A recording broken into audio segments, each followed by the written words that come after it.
benim uğruna can adadım. Neredeysen dön gel gözü karalım. Ay dedin yıl aldı gittin gelmedin. Mevsimler değişti hala dönmedin. Ağladım kaç gece sabah etmedim.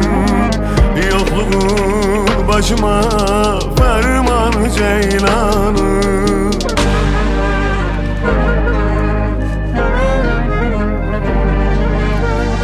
Ceylanım, ceylanım, nazlı ceylanım. Dağlarda gezen gönlü yaranım. Yalansız, yanlışsız sevmişem seni. Bu ayrılık yeter, dön gel ceylanım. Ceylanım, ceylanım, nazlı ceylanım. Dağlarda gezen gönlü yaranım. Yalansız, yanlışsız sevmişem seni. Bu ayrılık yeter, dön gel ceylanım.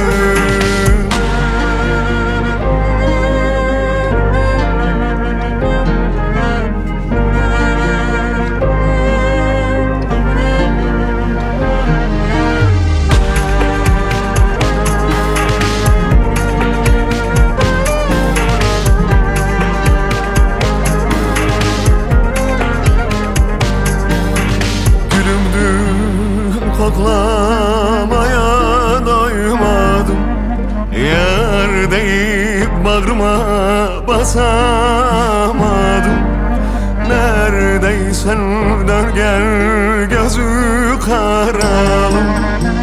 Ay dedin yıl aldı gittin gelmedin. Mevsimler değişti hala dönmedin. Ağladım kaç kere sabah etmedim.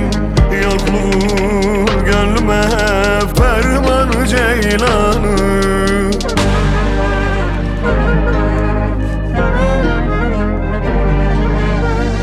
Ceylanım, ceylanım, nazlı ceylanım. Dağlarda gezer